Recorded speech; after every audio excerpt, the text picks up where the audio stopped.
एक गांव में लक्ष्मी राय नाम की एक औरत हुआ करती थी। वो हर दम नए नए व्यंजन बनाती थी और उन्हें अपने पति मंगेश को खिलाती थी। एक बार मंगेश, सब मेरे फूटे करम हैरी, तुम्हें ये क्या पागलपंती है? हमारे माँ दादी के जमाने के व्यंजन अच्छे ही तो है, सब वही तो खा रहे हैं ना। ऐसे नए नए कॉम्बिनेशंस में खाना पकाने की क्या जरूरत है री? मेरी जिंदगी प्रयोगशाला में के चूहे की तरह हो गई है, कहा लक्ष्मी राय तब। ये क्या जी, मेरे बनाए नए व्यंजन बहुत स्वादिष्ट होते हैं कहकर आस पड़ोस वाले बहुत तारीफ कर रहे हैं, तो ये आपको पसंद क्यों नहीं आ रहे हैं? अगर समाज में बदलाव लाना है तो पहले हमारे खाने में बदलाव लाना चाहिए जी। इसके लिए नए टैलेंट को एनकरेज करना जरूरी है, बोली मंगेश तब। हाँ, आस पड़ोस वाले को पसंद आ रहे हैं क्या? तो एक काम करो, तुम्हारे व्यंजनों का स्वाद पूरे गांव वालों को चखाओ, वो लोग तुम्हारा अभिनंदन करेंगे, मगर ऐसे मेरे जान से मत खेलो, कहा। लक्ष्मी राय अगले दिन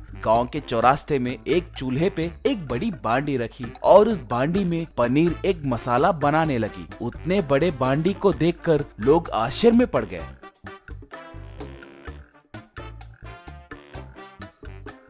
थोड़ी देर में पनीर एक मसाला तैयार हुई। उसकी खुशबू सूंघ के लोग वहाँ पर आए। एक आहा, इसकी खुशबू से ही मेरे मुंह में पानी आ गया है माँ। वैसे ये कैसा व्यंजन है? प्लेट कितने का है? पूछा लक्ष्मी राय तब। ये पनीर एग मसाला है जी। कल रात ख्वाब में मुझे ये आइडिया आया। प्लेट सिर्फ 10 रुपए ही है, बोली वो। ठीक है, एक प्लेट दो, खाकर देखता हूँ, कहा। वो पनीर एक मसाला एक प्लेट में डाल के दी। वो आदमी उसे खाकर, आहा, ये बहुत स्वादिष्ट है माँ, और 2 प्लेट पार्सल बना के दो, कहा लक्ष्मी राय तब। बहुत खुशी हुई। पूरे 3 प्लेट के 30 रुपए, ये लीजिए, कहकर उसे पैसे दी। वो दंग हो गया। लक्ष्मी, हाँ जी, मैं इसे बेचने के लिए नहीं आई। मेरा कुकिंग टैलेंट इस दुनिया को दिखाना ही मेरा लक्ष्य है, बोली एक औरत। तुम्हारा लक्ष्य और अच्छा है, मुझे भी 5 प्लेट बना के दो, बोली। ऐसे लोग उमड़कर लक्ष्मी राय का बनाया पनीर एक मसाला खाने लगे और लक्ष्मी उन्हें पैसे देने लगी। थोड़ी ही देर में वो बांडी खाली हो गई। ऐसे लक्ष्मी राय आए दिन एक बड़े से बांडी में तरह तरह के व्यंजन बनाने लगी, उन्हें लोगों को खिलाने लगी।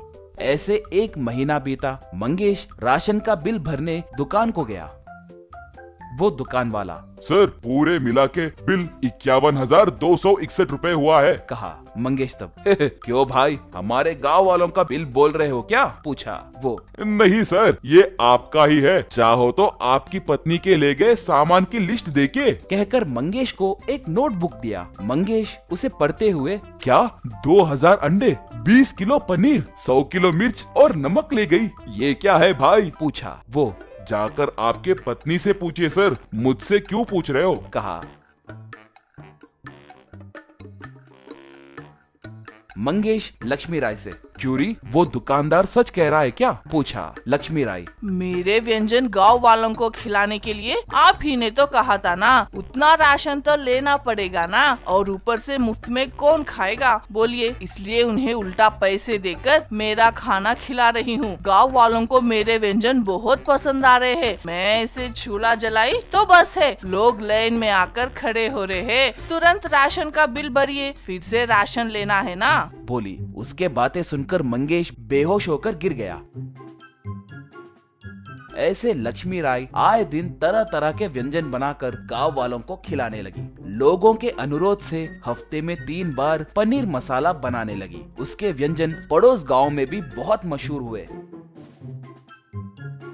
एक बार एक धनवान आदमी उसके पास आया और, मैडम, मेरा नाम मनीष है, मैं शहर में एक 5 स्टार होटल खोलने वाला हूँ। आपके नए नए व्यंजनों के बारे में मैंने बहुत सुना है। अगर आप आपके नए रेसिपीज मुझे बेचोगे तो मैं आपको मेरे होटल में हिस्सा दूंगा। उसके साथ साथ नए व्यंजन खोजने के लिए जितना खर्च होगा वो सब मैं दूंगा। आप उन व्यंजनाओं को लोगों के ऊपर प्रयोग कीजिए। जो व्यंजन लोगों को ज्यादा पसंद आएगी वो अपने मेनू में रखेंगे। ये लीजिए एडवांस, कहकर 50 लाख रुपए दिया।